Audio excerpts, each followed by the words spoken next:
Hello, everyone. How you all doing? Thank you for making it and joining me with this live stream. Appreciate it. Neil Han, how you doing? Buy silver and platinum. Yes, of course, definitely.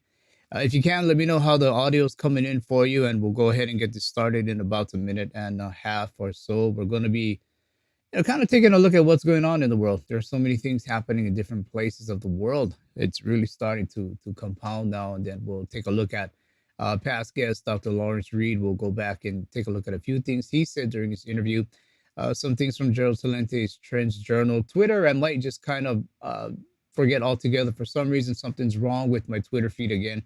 I see just two people. I only have two people coming in on the feed. So something's up with that. Last thing I saw was Nancy Pelosi getting busted for drunk driving. I don't know if that's true or not, so you guys can tell me how that is. But again, thanks for being here, Mitch V, Pablo Pina, 495, Choo Choo. First time I've seen you here. Welcome aboard. Thanks for being here. If you are new, go ahead, type in new and where you're from. And if you do have questions, type in Q. So Vincent and I see it. Vincent is here. Hope he's feeling better. He's been battling COVID as well. But go ahead and type in Q and your question, and we'll see if we can get to it. So I'll be with you guys shortly in about 30 seconds or so. So again, thanks for being here. Coffee.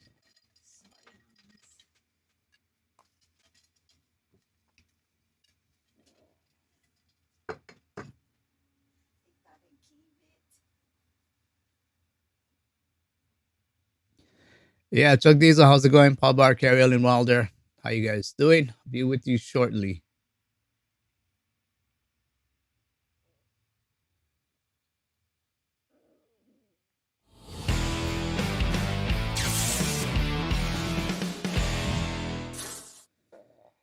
Hello again, everyone. Welcome to another edition of Silver Bullion Television, SBTV. I'm your host, Patrick Vieira, and this is our trying to be weekly live stream. Had a few things coming up here and there, but we managed to get through them. So glad you all could be here, and I do appreciate that. So yeah, if you can, let me know how the audio is coming in. If it's all good, and we'll get moving. As always, you can find us on social media. Silverbullion.com.sg is our website. Yes, we do sell gold and silver, platinum, palladium, all these wonderful things. And we do also do storage. So we're one of the few companies out there that actually do own our own vault. It's not a third party vault, it's our vault, and we can go ahead and store things for you if you want. You can talk directly to us. And we do specialize in wealth protection, systemic wealth protection. As I always say, a lot of you guys know what's going on out there. So if you got any questions, shoot us an email at sales@silverbullion.com.sg, and we'll see if there's a fit, if there's a match for what you want and what we can provide. Silver Bullion SG is where you can find us on Facebook. Silver Bullion PL, PL for Private Limited, is where you can find us on Twitter. Silver Bullion SG Instagram.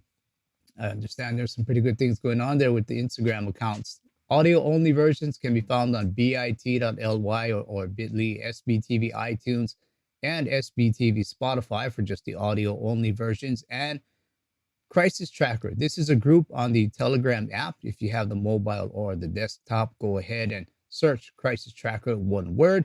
And yeah, you know what? We've been kind of slacking in that. Vincent and I think you both know we've been down.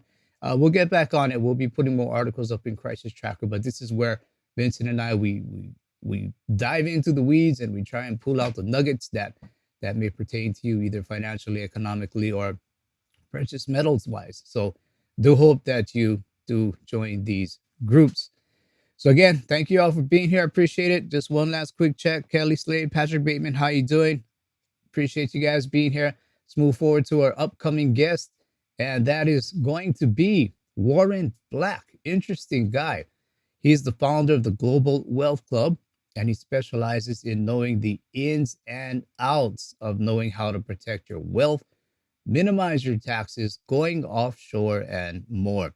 He does see a global reset in the future, and we'll ask you about just that and what we can do with the time we do have to all of us, for all of us to come out ahead. So that's Warren Black.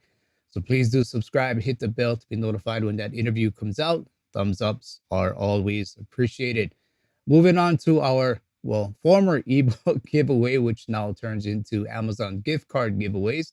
We're going to be offering up to $10 for Amazon or with Amazon gift cards for our winners. Our winners, they're going to come from those of you who watch the Lawrence Reed interview. He said something there. We're going to pull out something he said, and that's going to be the one word that we're going to be looking for. And the first five to go ahead and say that word or comment what that word is in this live stream, you're going to have about a minute and 30 seconds. First five, before the timer runs out, you'll be winning that gift card. US winners be given a link. Non-US winners, you may have to sort something out with Amazon customer service. As always, they're pretty good about that. And you're going to have to provide us an email during this live stream. So my colleague Vincent is here, and he'll go ahead and help sort these things out. So having said that, hope everyone is ready. Let me just see what's out here before we move on. Yes, Mr. Nguyen, thank you. Glad to be back. All right, Mark the Silver Shark. There you go. Okay. So having said that, let's get to the question. You're going to have about a minute and 30. Comes from the Dr. Lawrence Reed interview. According to Dr. Larry Reed, it may take a lot more blank before people put two and two together. So according to Dr. Lawrence Reed, it may take a lot more blank before people put two and two together. And meaning as to what's going on with the world situation, probably more in the US situation as well. So let me take a quick scroll through here, see what the answers are coming in. According to Dr. Larry Reed, it may take a lot more blank before people put two and two together. I know you guys already put two and two together, but anyway, let's see what's out there. Chuck Diesel, manipulation, Pabar, inflation, truth monster, whiskey, and dynamite. Love it. Love that one. Sepa J, pain. That is true too. Choo choo, time. Radiant. First time I've seen you here. Welcome aboard. Saying inflation, 49 fine, pain. Pain, trouble, pain, Bill Wood, Chuck Diesel, inflation, Patrick Bateman, inflation, Mr. Nguyen, hardship. Definitely, that is going to be math books. All right, I've always been allergic to math books. I don't know why. Decorah, Sullivan, inflation, and that is going to wrap it up right about at the bell, almost at the bell. Our five winners. Our five winners are going to be, let's pull this up here, Pabar, inflation. Okay, so Pabar, you got it right with inflation. Radiant, inflation as well. Then we had Chuck Diesel, who also said inflation. And Patrick Bateman, very consistent. Appreciate that, my friend. Inflation as well. And Decorah Sullivan, inflation. First time I've seen you here in Decorah. Welcome aboard. So those are going to be our five winners. Once again, it's going to be Pabar. Okay, Pabar. It's going to be Radiant. It's going to be Chuck Diesel. It's going to be Patrick Bateman and Decorah Sullivan. So just to make sure these are the correct answers, we'll revisit that Dr. Lawrence Reed interview in our guest revisit segment. Here we go. It may take a lot more inflation before people put two and two together and wake up to what's happening. But I think a lot more inflation is on the horizon. And one of the consequences of it, sooner or later, is a correction in the economy in the form of a recession or worse. And there are already signs that that may be taking shape. So the next couple of years in the American economy are going to be very rocky. We're going to see higher price inflation, at least at first. And we're going to see a correction in the economy in the form of an economic downturn. How severe, I don't know yet. All right.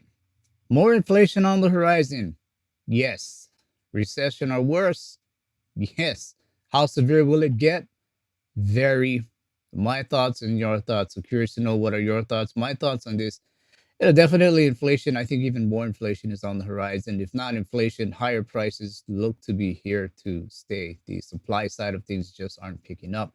So I do believe no matter what they do, trying to pull back the amount of dollars in circulation may not make that much of a difference because supply side is just not balancing things out. Recession or worse, absolutely. A lot of it has to do with the Fed policy, dual mandates, price stability. Those two things just simply don't go along. And I've kind of gone over this before. I mean, if everybody's working, we all have money to spend. start to get inflation. If supply side doesn't keep up, Fed pulls back. Um, they pull back, and then maximum employment goes down, and then it just doesn't work. It really doesn't work. And I think it's going to get pretty severe. So I'll be looking to see what your answers will be there. Just want to point one thing out. Mitch V, hang on, no problem, Mitch V. Um, Thanks for watching the interview. You might not remember it. It's okay. I mean, guys tell me something, and 5 minutes later, I forget what the heck they told me as well. So don't worry about it. Thank you for your support there. So, what are your thoughts? I'll be looking to see what your thoughts, and I'll go ahead and play the next clip from Dr. Lawrence Reed.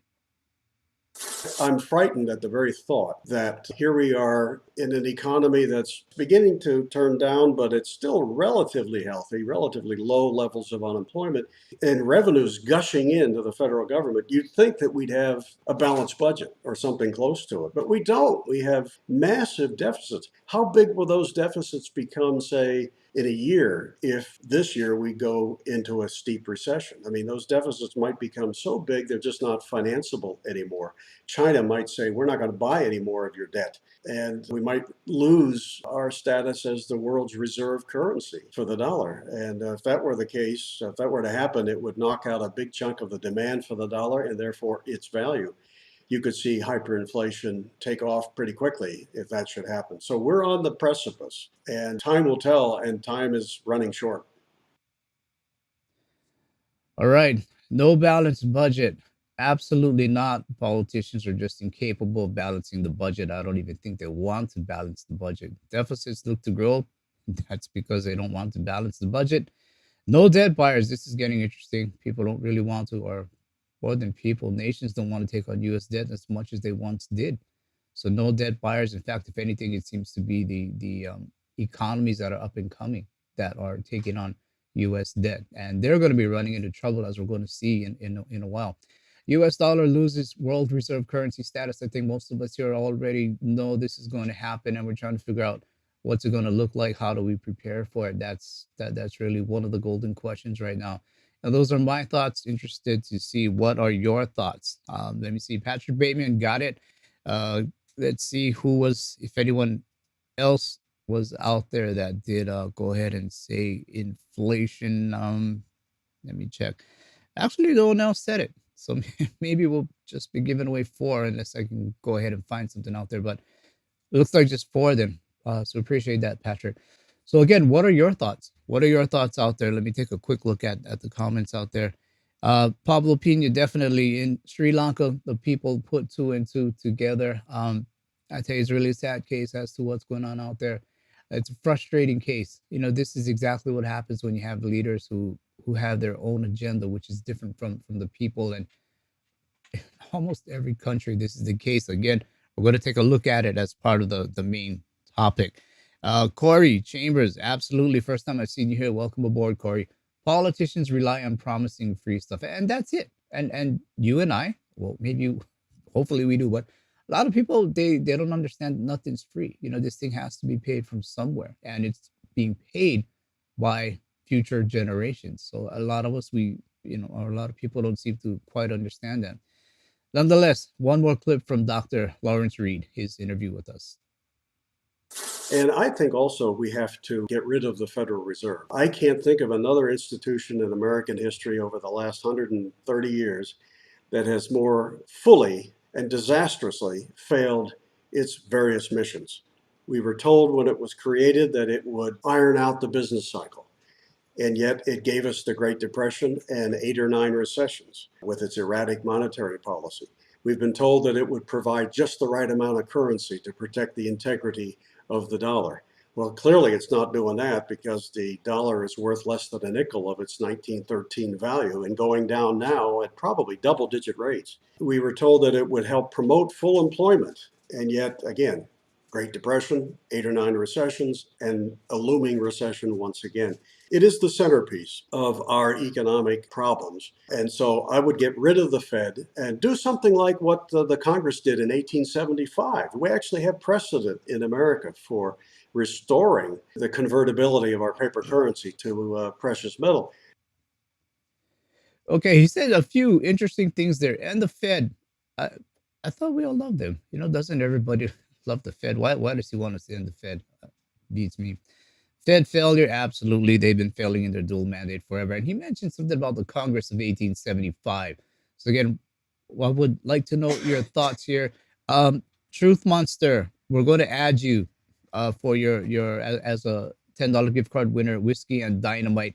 I was scrolling through it and I saw Patrick Bateman say whiskey win. So we'll go ahead and give it to you. So our fifth winner will be Truth Monster. So go ahead, guys, and get your emails in so Vincent can get in touch with you. SBTV at silverbullion.com.sg is where you need to send your email to. Okay, so this thing with the Congress of 1875, well, what exactly was that? The Special Payment Resumption Act of January 14, 1875 was a law in the United States that restored the nation to the gold standard. It restored the nation to the gold standard through the redemption of previously unbacked United States notes and reversed inflationary government policies promoted directly after the American Civil War. Well, some people might say we're in a different type of so-called war right now, but nonetheless, this was an act that brought back gold to previously unbacked fiat. So again, guys, as we always say, nothing new under the sun. We keep thinking that we're solving problems. We end up creating problems, and these are problems that we've seen in history. We know how to solve them, what the solutions are, but yet we don't follow what history tells us. We keep thinking, something's going to change, but we keep putting ourselves in the same position. So this is why you guys know I am completely into things like gold and silver because we seem to go back to these things. This is what history tells us. So running through the comments real quick, I just want to make sure that we're up to speed here. Truth Monster, you're welcome. I'll go ahead and thank Mr. Patrick Bateman for that. Patrick, thank you. That was very kind of you. Yes, and he also says congrats to the winners. Great guy. Great guy. So let's see. Corey Chambers, absolutely. Most people don't know that the dollar is worth 4% of its original value and soon to be worth less than 1%. Absolutely. Absolutely. Great comment there. Okay, so let's move on to Gerald Salente's Trends Journal. We're going to look at his weekly message. And then this is interesting here, the dollar euro parity. So Gerald says, once upon a time when the world leaders wanted to fight an opponent, they would lead the charge. Absolutely. But now in modern times, political boys and girls who could not fight their way out of a paper bag launch major deadly wars or send others to die in battle when they stay home and enjoy their high life, sometimes literally high life. And as we know, with this brilliant Anthony Frida cover for all those who champion war, go ahead and get in the ring, fight it out. Go ahead and do it yourself, fight it out yourself, or as Gerald says, shut your cowardly mouth.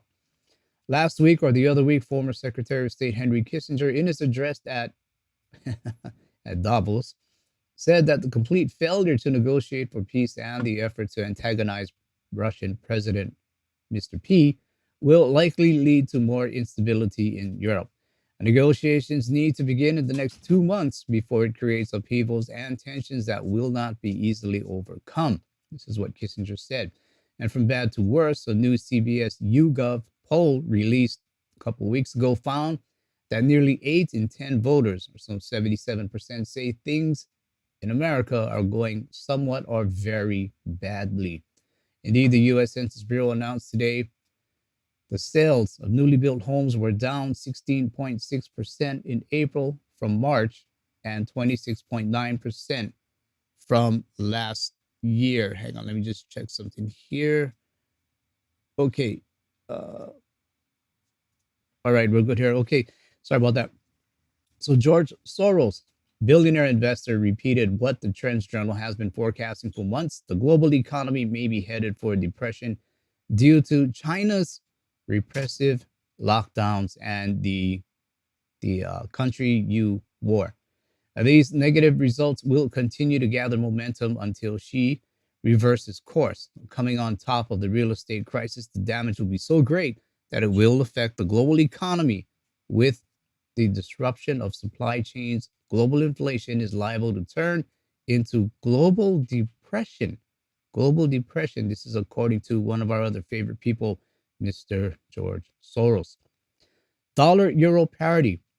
Now, with the dollar continuing to surge in value against other currencies and the euro down some 7% so far this year, some analysts are beginning to speculate that this might be the year when the two reach a 1-to-1 value. Now, that happened last in 2002. The euro sank toward the dollar back in 2016, but it bounced back after Europe's economy grew at a brisk pace the next year. Now the euro has been its or seen its worst start to the new year since 2015, according to Dow Jones market data. Now, Europe is burdened by record inflation, soaring energy prices due in part to the war, Western sanctions, shortages, shortages of key items, and a lack of goods from China to supply its factories. And China's economic slowdown also is likely to reduce its demand for goods from Europe. Now, in addition, an already weak euro makes the continent's exports cheaper abroad, returning less value to manufacturers, further bogging down economic activity. And these factors will weigh on economic growth across the continent and increase the chance of a European recession. But broadly speaking, a weaker country has an impact on accelerating inflation. And that's interesting because many currencies against the dollar are weakening, but yet we also have supply chains that are weakening. And that means debt, inflation, low to no growth, and as Gerald Celente likes to call it, drag, dragflation. And as the market sniper Francis Hunt calls it, I believe he calls it a hyper stagflation.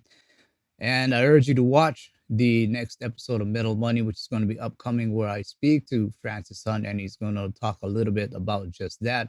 Should be coming up Tuesday morning in Asia, Monday night over in the West. So go ahead. Once again, please do subscribe, hit that bell to be notified, and thumbs ups are greatly, greatly appreciated. Moving on over to our website, silverbullion.com.sg. We see that. Let me refresh this. How's silver doing? Let's see. Let me go up a bit. Let's see. For guys here in Singapore, $3 above spot. $3 an ounce above spot. 1 kilogram Heraeus silver bars. It's a pretty good price. Silver 22.10 coming down slightly. Gold at 18.52.80 an ounce, down slightly. So both metals experiencing a little bit of headwind this morning here in Asia. Moving on down, we see that the silver to gold ratio is at 83.8. I believe last week was 84, so really not much, excuse me, not much change there. Silver to gold ratio. Basically, what this means is if you're on the fence trying to decide between gold and silver, silver is definitely more undervalued than gold, and it may be the time to consider buying silver. Excuse me. So that's what this ratio is kind of telling us right now, that silver is maybe the better buy right now. Again, nothing I say here is financial advice, but I would be buying silver over gold right now myself. So nothing is financial advice here. It's just things that I do, or things that other people I know would do.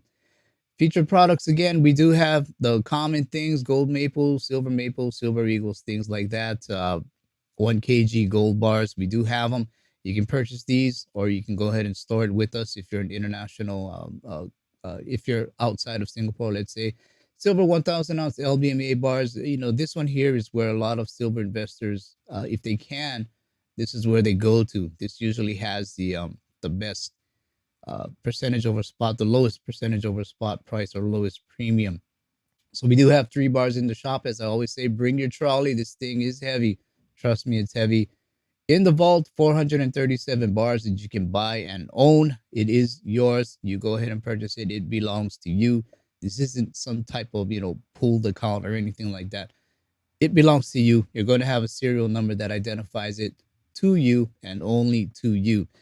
To do this, you'll need to sign up as a Silver Bullion user or have an account with us. You have 6 choices: a personal account, a joint, a trust account, joint account with a minor. These are pretty popular.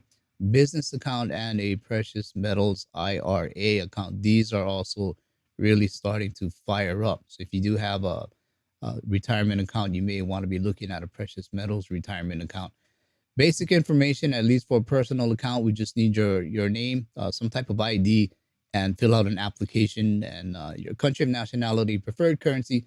And this is only because if you do want to sell it, you can sell it 24 hours, 7 days a week back to us. So we just would like to know what type of currency you want, so we can go ahead and send that money back to you. So very basic information.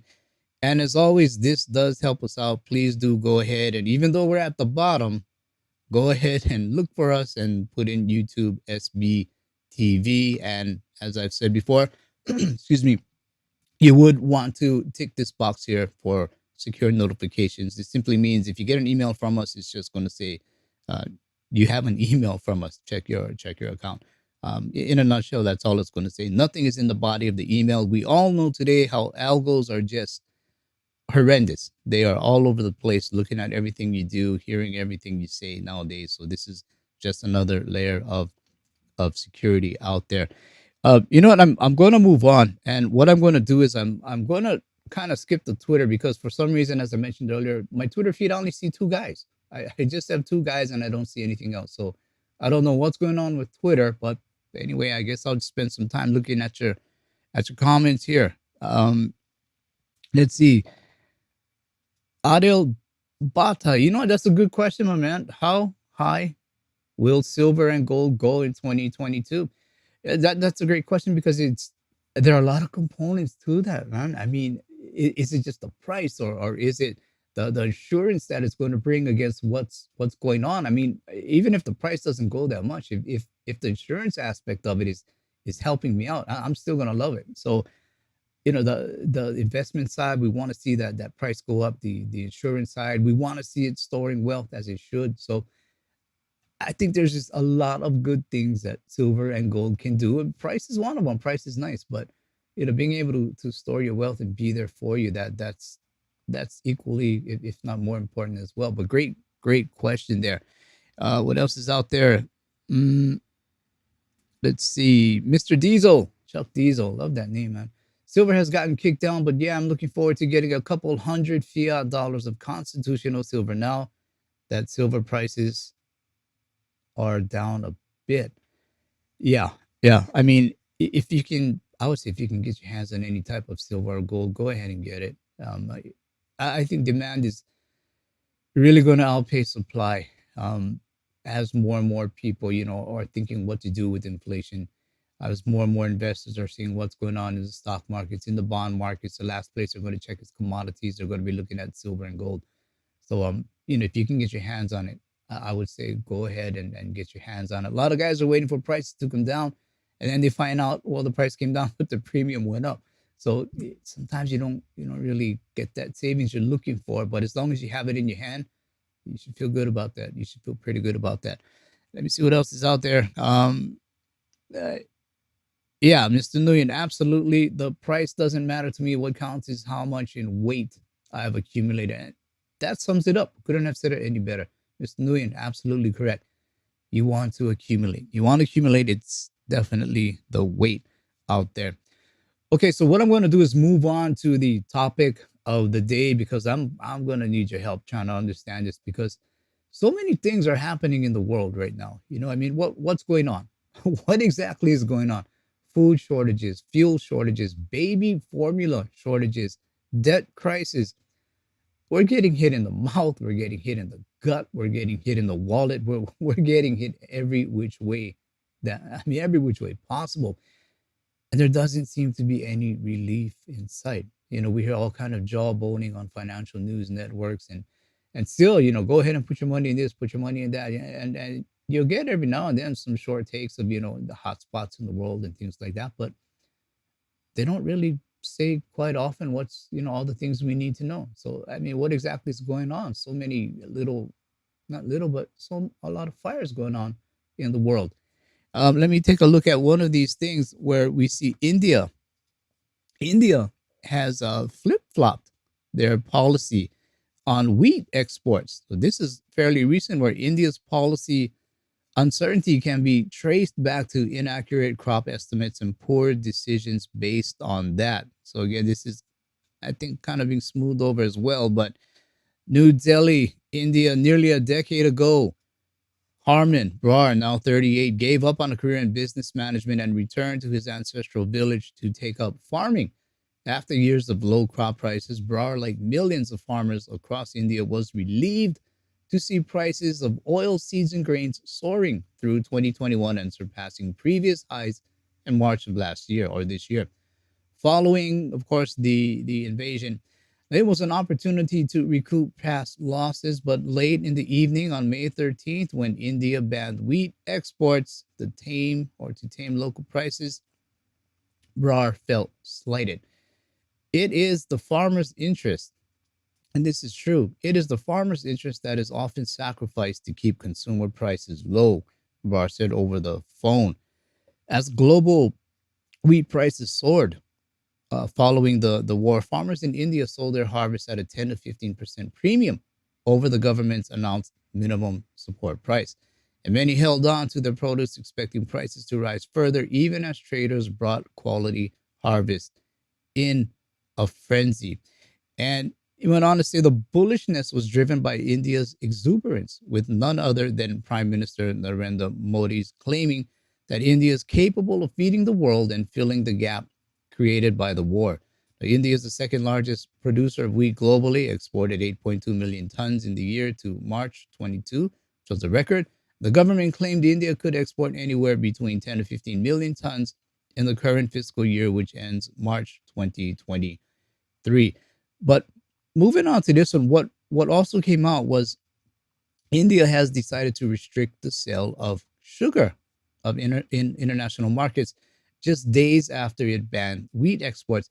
Now I'm going to say what what I'm seeing here. Hang on here. What I'm seeing here is The ready-made garment industry is the first formal hang on, sector for hang on. Sorry about that, guys. Because what I'm seeing here is we're starting to see a little bit of a pattern where countries are holding back on exports, food exports, where maybe fiat doesn't matter because I mean, of course it matters, but what they're seeing is I need to take care of my people first, and so they're starting to hold back on exporting things, and this seems to be what's happening here, and we're going to see this in the article as well as I move further down. Um, Let's see. We did even see earlier in the week or last week, Malaysia moved to restrict exports of chicken to its neighbors, saying the government's priority is our own people. And that's exactly the case, right? Government's priority is our own people. And just days earlier, India banned wheat exports as life threatening heat waves stunned output and pushed local prices to record high.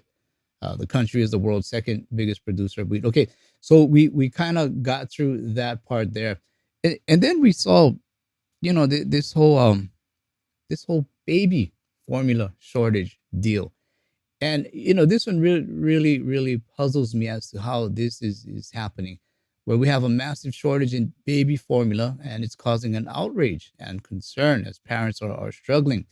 In the US, 75% of babies consume the formula by the time they're 6 months old, making the baby formula shortage a critical, widespread issue. So let me just play this short clip here. I'll just play part of it because in this clip they say something pretty interesting. So I'll go ahead and play it. Parents are finding the shelves for baby formula empty in grocery stores, retail stores, pharmacies, and even their pediatrician's office. Some drive for hours through cities and neighboring states, searching for any available supply. Nationwide, 40% of baby formula is out of stock, a major decline in availability in comparison with the first half of 2021. The baby formula shortage in the United States is more than just an inconvenience. It's a crisis caused by a factory shutdown, product recalls, and ongoing disruptions to the global supply chain due to the pandemic.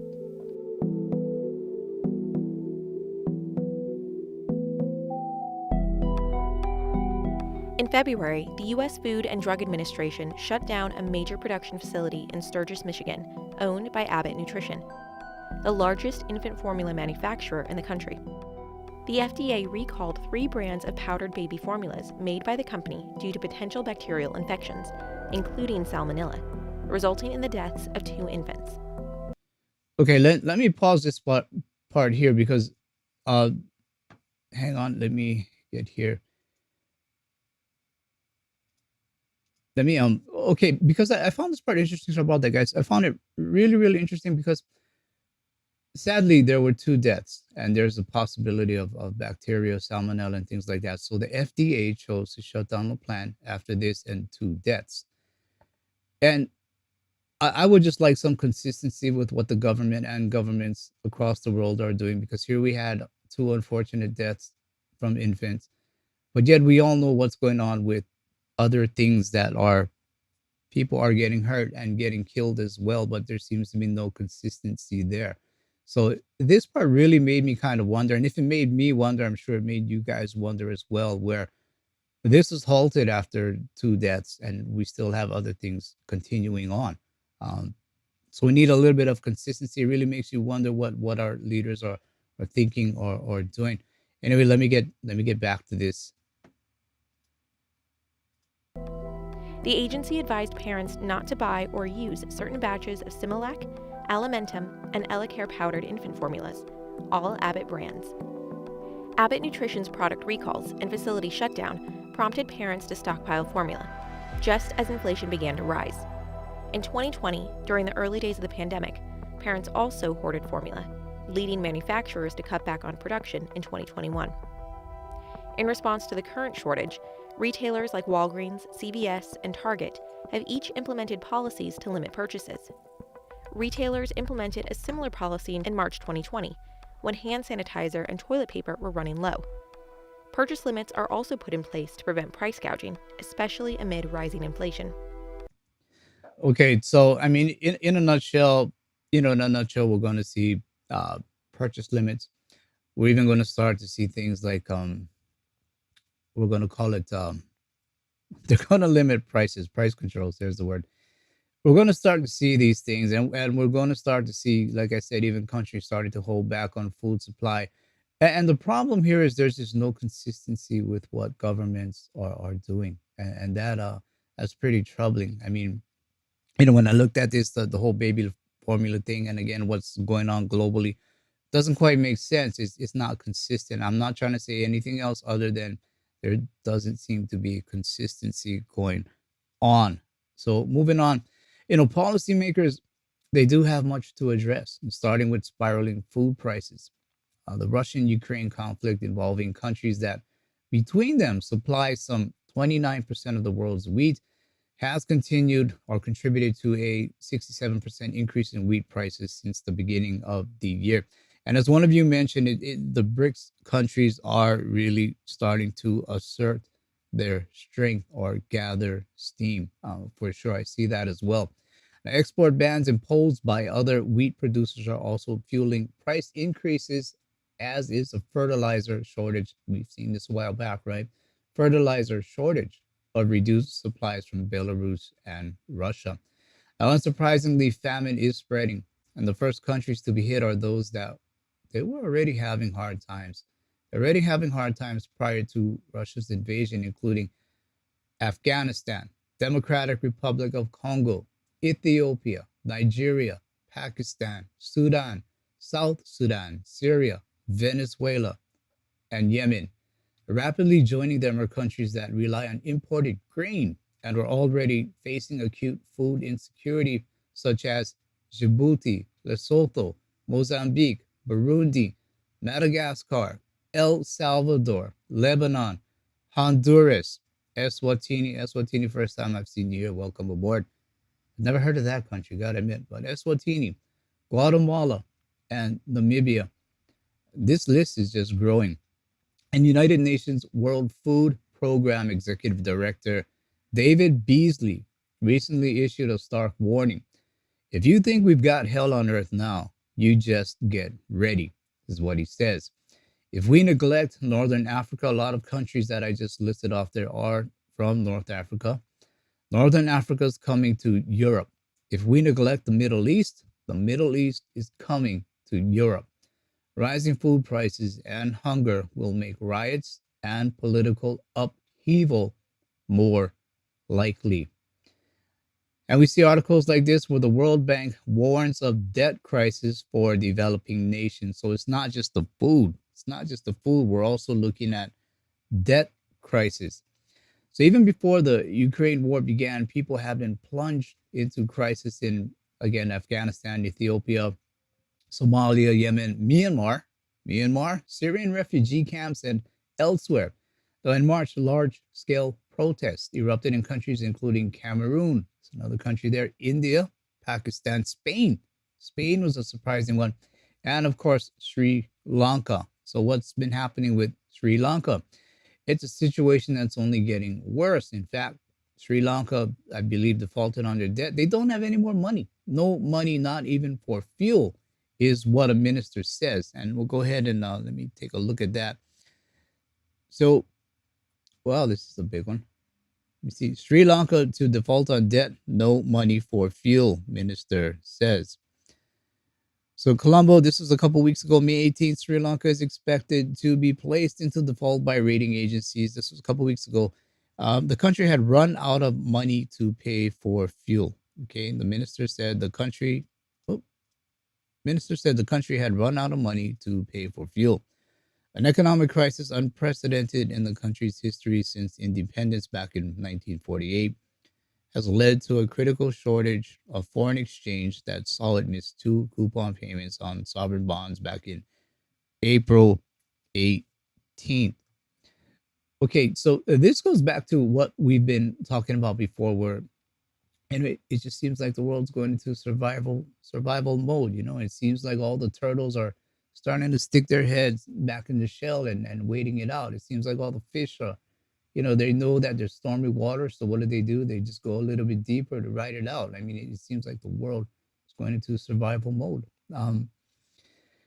Definitely when it comes to resources and refining, there is going to be a battle over resources. I hope not a true physical hot war type of a battle, but resources are where things are going to be. Commodities, those are going to pick up again, I'm sure of it. If massive debts are not taken care of, expect massive migration. And that's the other thing, because we often talk about a wealth transfer, right? It moves from places like, wealth just transfers, okay? It moves around, it transfers. So not only this wealth transfer, we're looking at a people transfer going on as well, where people are going to have to migrate to different places to survive, find opportunity.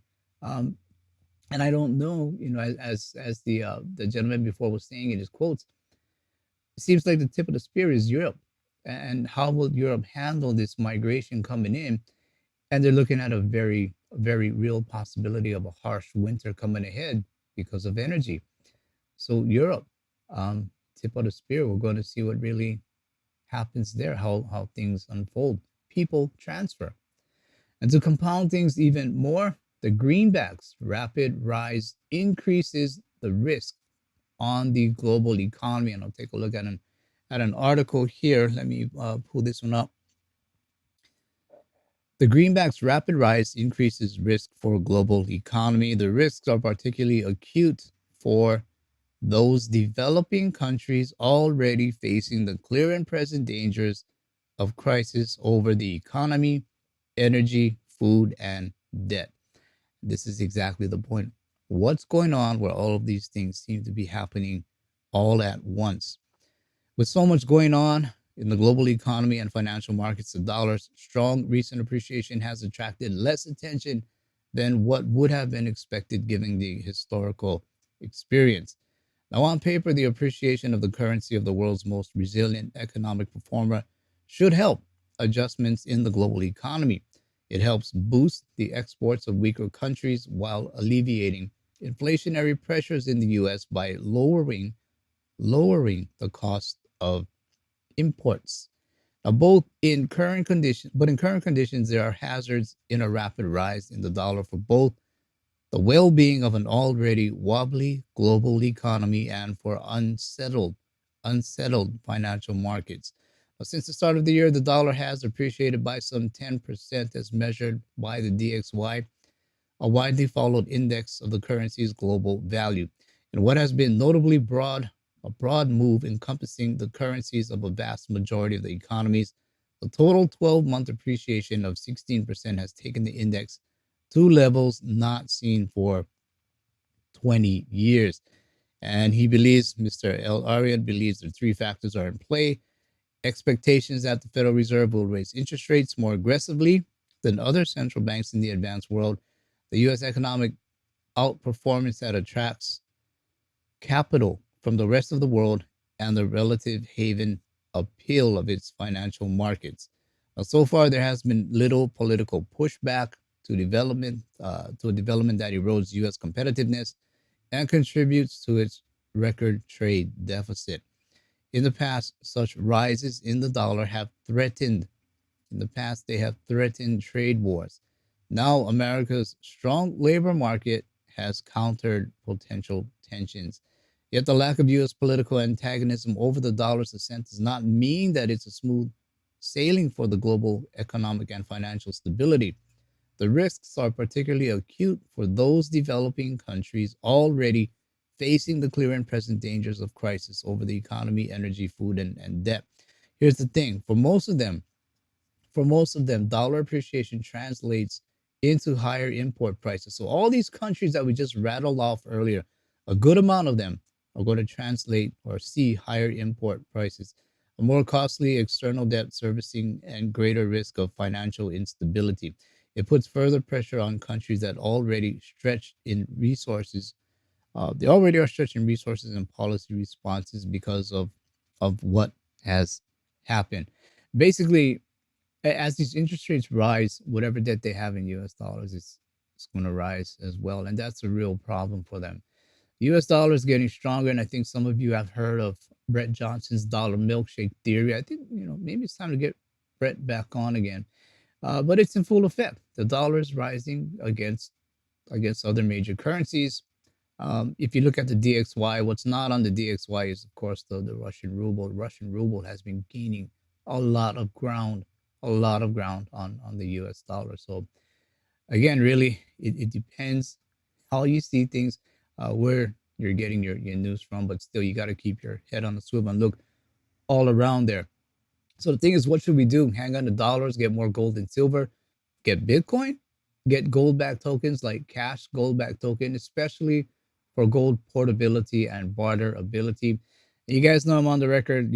I'd say probably a good amount. If you have physical gold and you do believe you may have to barter with it, take a look at putting maybe 10% of it in something like cash gold backed tokens where it can help you to extend the reach of your barter ability. Not for everyone, that's for sure, but we can talk about that, I guess, at a later time.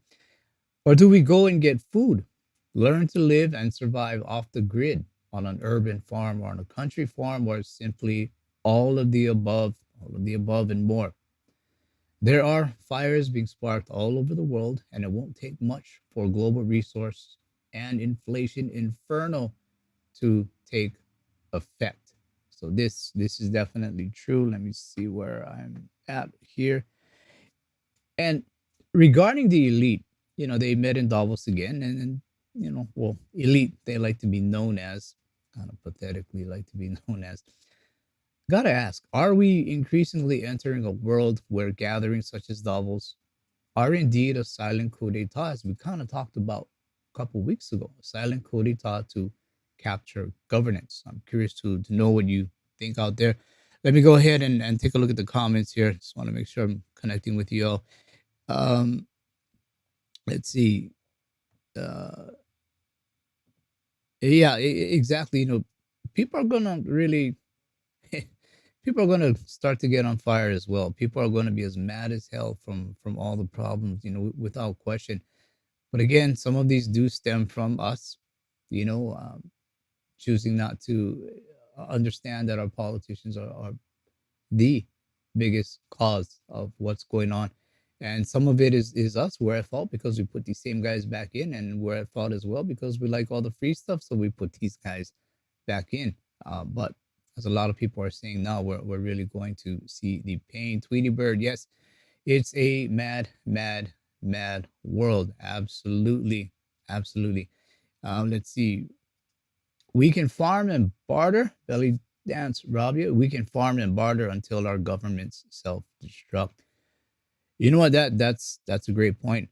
But I think I'll add, it's why we perhaps need to know that farming and bartering are going to come into play, because when these governments do really fall apart, uh, they're going to be nowhere to be found. You're going to be out there on your own trying to make it through. So you're going to need to have these skills. It's things more than just, or as Lynette Zhang says, beyond gold and silver. We're going to need to know what these things are. Arab Spring 2.0, absolutely, absolutely, Mr. Bateman. See what else is out there. John Bethea. During the Great Depression, the city folks had soup lines. They had soup lines, and the farmers ate off the farm. Yeah, absolutely. And I think a lot of people have said, if things really do get to this point, you may not want to be in cities. You may want to be outside of the cities. And this also lends into why people, it's not for everyone, but why people go ahead and they store offshore, because they understand that maybe your home country is considered the city and offshore is considered the country. And there are a few places in the world where it is in their entire best interest to go ahead and take care of the things you place there if you put it in their country, which is offshore from your home country. And I'm going to say Singapore is one of them. um, I've lived here for almost 20 years, kind of see how the government works, and who really they stand up for, and you know they do stand up for you. They do, especially things that are here, offshore. And that's because it is a jurisdiction that remains neutral. And as far as in Asia goes, that's a huge, huge plus. So offshore is not for everyone. That is true. But anyway, let me go ahead and take a look at what these people said. These Davosians, I will call them, what they went and said in Davos. So let's start with the main man. The future is not just happening. The future is built by us, by a powerful community as you here in this room. We have the means to improve the state of the world. Okay, he didn't say all of us. He just said us. And and when he says we, I'm going to take that in context where we is not all of us. So again, when you see comments like, is it a global coup d'etat or against global governments and things like that, I mean, there's some merit to it, I guess. It's hard to, you can't just dismiss it. So where are these people getting power from? Why are governments giving them such influence, or why are governments allowing them to be so influential? None of them are elected by you and me. None of them are accountable. So again, these are things you really gotta, you really, really have to wonder why and what's going on. These people have had an agenda for what they want to see in the world for years, and you look at the world today, it doesn't seem to be going that well, right? So again, what are your comments here? That was the big cheese, the big cheese of the Davosians. So let's see what else is out there. um Bill Wood. Yeah, absolutely, absolutely. And I apologize if I seem to be really, kind of making fun, teasing, or bashing these guys. But the thing is, we're all in this together. We're not in their so-called group. We will never be in their so-called group. So we're in this together. We're in another group where we got to take care of each other. And so we need to see what these guys are saying. So in fact, let me take a look at what another one of them had to say. We're developing, through technology, an ability for consumers to measure their own carbon footprint. What does that mean? That's, where are they traveling? How are they traveling? What are they eating? What are they consuming on the platform? So, individual carbon footprint tracker. Yeah, I'm looking forward to that. Individual carbon footprint tracker, says the people that fly there on their own private jets. You know, I'm just going to say what this reminds me of is back in the day when I was working construction. If I went out and told the guys, hey, wear your hard hat, wear your hard hat, wear your hard hat, and I went out there and I wasn't wearing my own hard hat, as soon as I turned around, they're gonna flip the finger, put it straight. They're gonna flip the finger. Like, why is this guy telling us what to do if he's not even doing it himself? This is what we're seeing with these guys. Carbon footprint, but hey, I can fly my own plane. That's me. I'm different. But you guys know you need to be tracked with a carbon footprint. No, I say this is the same thing as if I go out there and tell the guys wear a hard hat and I'm not wearing mine. I lose all my integrity, which is why a lot of us give these people zero integrity. And somehow they don't see it. They just don't see it. Take a look at a few comments here.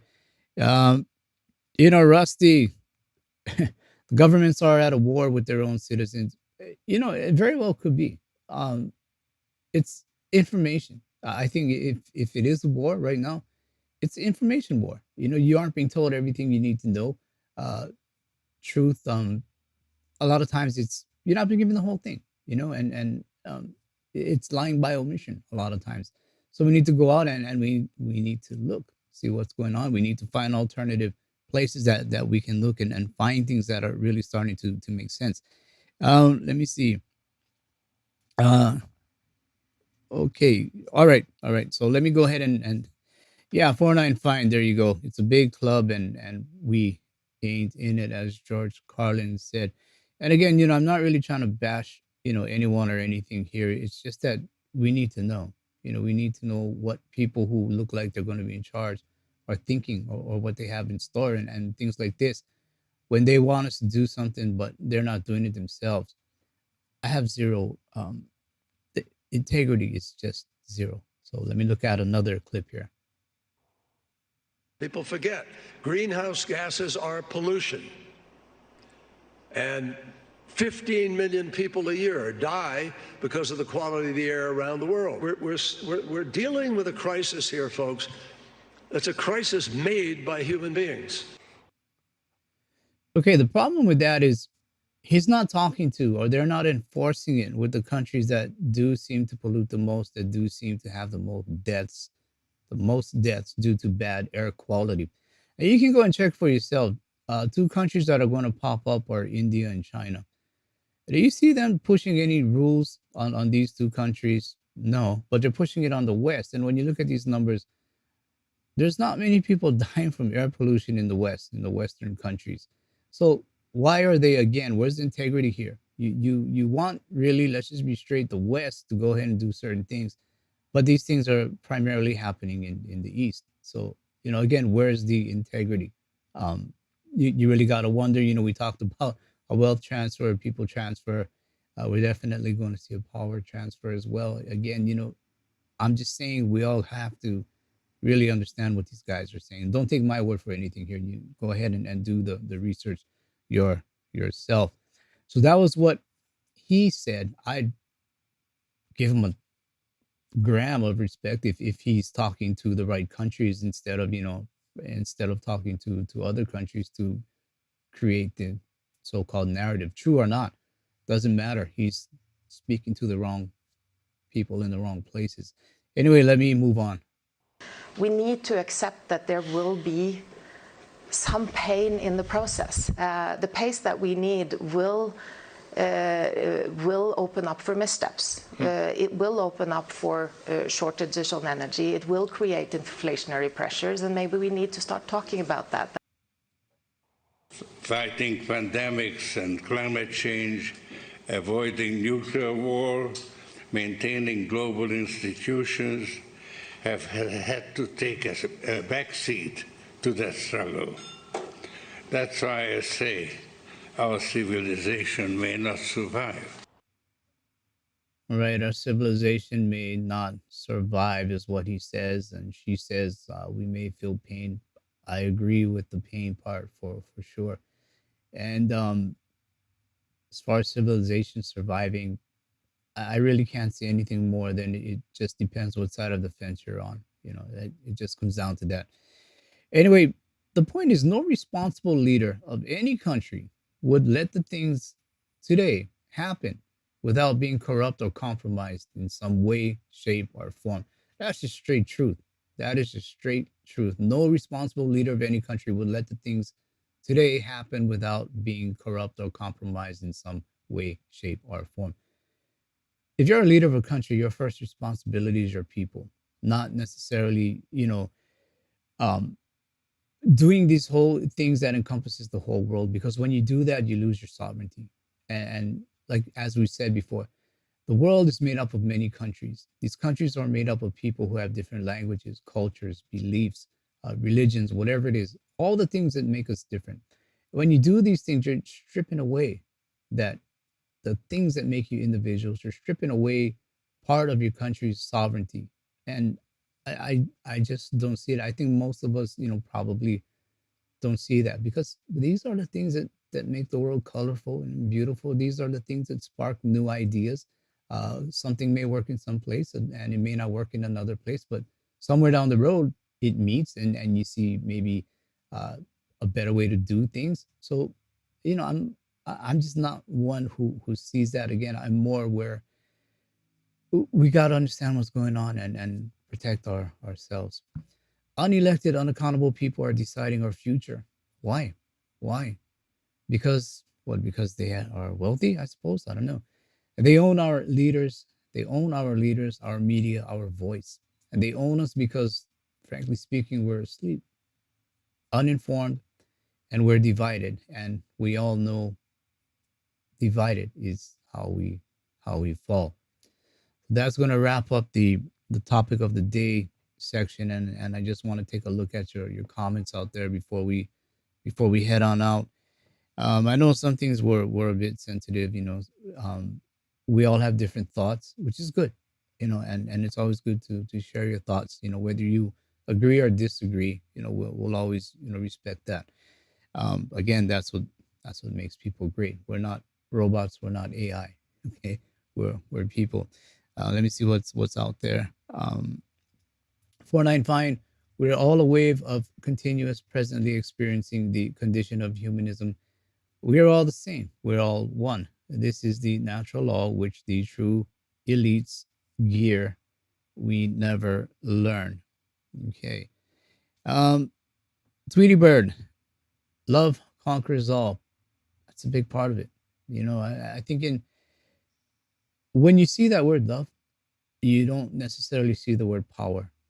Um, Love is powerful, yes, but you don't see love as being something where you have power, over someone else or over a group of people, or someone else. It it's a great word, it's equal. It's a lot of good things that you think about when you say that word, but power is not one of them. So that kind of lends into the question of, if these leaders, they're so hungry for power, where's the love? Do they truly have love for us? So that's kind of why I saw that word, pulled it out, and yeah, it's what we need. It's what we need. Love conquers all. This is why I say we're all in the same boat together, guys, for sure. Rusty, yes, keep stacking. Definitely keep stacking there. Let's see. The only way Davos will learn is when they are forced to suffer the consequences of reality. I mean, in their minds, perhaps they think they're doing what is right, but the problem is that the situation is they're doing what is right as they see it, not necessarily as you and I see it, as the world sees it. Because, like I said, different countries bring different beliefs, different values, different morals, different ethics. You can't just wrap it all up and make one burrito out of it. You can't do that. It just doesn't work that way. Let's see what else is out there. Yes, Mr. Pina, all you need is love. Absolutely. I didn't think I was going to be talking about love this morning, but yeah, yeah, it's something out there that we need. Mr. Nguyen, I just laugh at those self-anointed, mindless souls. Boy, that's a tough one. Do you laugh? Do you have concern? Sometimes, do you fear? The thing is, what do we do? That, for me, that's what it comes down to. What do we do? What do we do about it? Um, yeah, again, we all live in a yellow submarine. Let's just hope it doesn't get torpedoed as it's going through the Med. By the way, I heard something about Greece taking some Iranian ships, and Iran taking some Greece ships out in the Gulf. If you can, just go ahead and chime in on that. Curious about that one. There's some kind of piracy going on between Greece and Iran. So anyway, let me move on here to the comment section. Um, this whole money transfer, the monetary system transfer, we kind of knew this was coming for quite a while. We knew that there's going to be a transfer of power from west to east. However, they have all these other things that are going to get caught up. Simply, I don't know. It's simply almost pure evil. I mean, when you look at things, what's going on right now, and mankind is going to continue to be divided. It sure looks that way. And as a result, we'll, as they say, go through hell on earth. I'm hearing this phrase so much more nowadays. Go through hell on earth. And for what? It's for you and I to beg for an elitist savior. Now, I don't want any of us to beg for anything. No, I don't. Start understanding what is going on, spread it to people, surround yourself with like minded people, and do something. Be the example. This is key, guys. This is important. Be an example. Okay, you can't be the guy who tells your friends, at work, hey, wear your hard hat, and you're not wearing yours. It doesn't work like that. We have to be an example. Surround yourself with like-minded people. Again, be the example. Things like acquiring, this is key in a lot of ways. Things like acquiring cash, junk silver, gold, perhaps even Bitcoin, jewelry, and definitely a gold-backed token such as cash gold token if you believe in barter. And there are things we can do, and we can do better when we do it together. Can't let them divide us. We have to do it and do it together. Now, I know some of you guys are wondering, I don't like, hey, why is Patrick talking about gold back tokens? I don't like gold back tokens. He's nuts. Why is he talking about it? Well, this one's a bit different. Cash gold back token, it's something you can actually see and make sure that all the gold is there. And I go ahead and challenge you to look at any other gold back token to see if you're able to see that all the gold does exist. And why this is important is because we're seeing what's happening with Luna and all these other, gold back, tokens or backed tokens, I should say. They're kind of, things are kind of starting to surface. But with something like cash, you don't even have to have an account. You can just go to the website and you can see the gold absolutely does exist. And the way I look at it is like this. I do believe in bartering.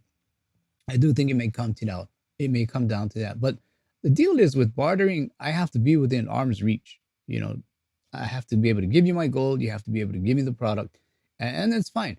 But there may be times where the person you want to barter with he's out of reach. Maybe even in a different country. So then, how do you use your gold? How do you get it to him? How does he know that it really does exist? So this is something where, again, barterability, absolutely. I do believe in it. But things like a true gold back token, it extends your reach. Or maybe it's 2 states over. Maybe you're in Texas and the guy you want to barter with is in Canada. How do you do it? How do you move your gold to him? How does he get your gold? So things like this is why I say, maybe take a look at maybe just 10%, 5% even of some of your physical and gold back tokens. So again, it's not for everyone, but something to consider because as I've always said, we need options.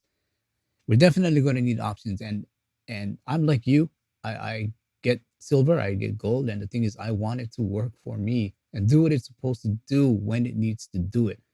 And so I also need to let that gold and silver have every opportunity it can to help me do what I expect it to do. Let's see. Mitch V, sorry, is Cash Gold token expanding to more exchanges? I know they're on a few of them. I know, short answer, I'm not sure. I need to check if they're expanding to more exchanges. And the reason is, maybe you want to exchange cash for Bitcoin for whatever it is. But I know what they're doing is they're expanding vaults throughout or being in vaults throughout the world. I think we're even in Dubai now. So the more places or different locations it's in, again, that's better diversification. It's better for you when you want to redeem. And that's the key part of it because you want to be able to redeem that physical. And with cash, it's entirely possible. So I'm here in Singapore. If I had cash gold token and I went back to the States, I have a problem. Do I take my gold and silver with me? Do I get it through customs, whatever it is? I have a problem. But the thing is, if I have some of that in cash gold tokens, I can fly into the States and there is a vault in Dallas. So I can go ahead and redeem that gold from Dallas and they'll go ahead and send it to me. And I didn't have to move my gold anywhere. So that is what I mean about extending the barterability, the portability of your precious metals. I know it's not for everyone, and I do agree, to a high degree where if you don't hold it, you don't own it. I totally get that. But this is a little bit of a compromise in order to be able to let gold do what it can do for you. So that's a great question there. Excuse me. Um, let's see what else is out there. um, let's see. Belly dance, Rabia, God's money, gold, silver alone. A lot of people say that. A lot of people say that too. What I agree with that absolutely. Let's see what else is out here. Um, yeah, edited 3 months ago. Houses are expensive but not rare, yet silver is so cheap. Silver is definitely cheap right now, but again, if you try to buy it with the premiums, it's not so cheap. It's definitely not so cheap. And the idea being, a lot of us, we're thinking, real estate market should come down. And if it comes down to a point where, the monetary system is in a bit of trouble, fiat's in a bit of trouble, these people owning such expensive homes, running into trouble as far as being employed and needing to make payments in a time of inflation, they may have to elect to sell. And they're not going to sell for fiat. They're going to be looking at things like gold and silver, because they're going to see that these things are holding the value. And this is where, one exit strategy for your gold and silver is waiting, not, lying in wait, but accumulating, because these opportunities, you know, sad for the other half of the trade, but these opportunities, they are going to come up, for sure they are going to come up, whether it's a home, whether it's real estate, piece of land, a business, whatever it may be. Guys are going to, a lot of us are going to get in trouble, and we're going to be looking for money, and it's not going to be fiat. It's not going to be fiat that we want. They're going to be wanting your gold and silver. Let me see. Yeah, again, silver under 50, definitely a steal right now, for sure. Um, let's see. Neil Hahn, 80% of the world's current production comes from South Africa and the Sudbury Basin of Canada. Is this silver? Silver, or are you looking more at platinum or palladium? Somebody missed out on that conversation there. Let's see what else is out there. Keep talking. We're now at 1860. Hang on. Let me see what's going on there. Excuse me. Let me just refresh this page. Yeah, okay. Well, we'll see. We'll see how silver and gold they move today. Hopefully they continue to go up. In fact, since we've been on, they have gone up. So you guys are doing your job. And with that, I guess I won't keep you much longer. We're just kind of rattling on here. Appreciate you all being here. Just keep stacking, keep accumulating. These are times where you'd like to accumulate for sure. So let's try our best to appreciate one another, be a blessing and not a burden. Definitely going to be some hard times ahead.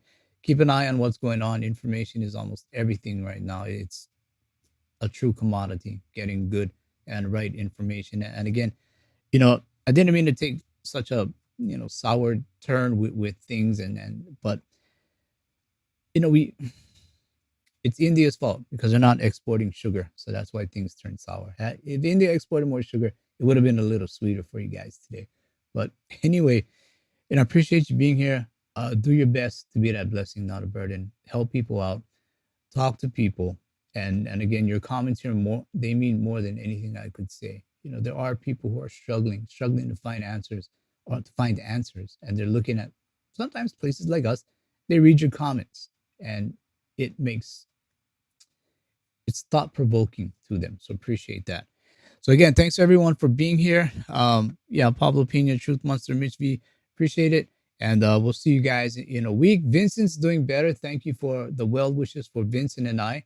And let's just get through all of these things together. So I'll see you guys next week. Take care.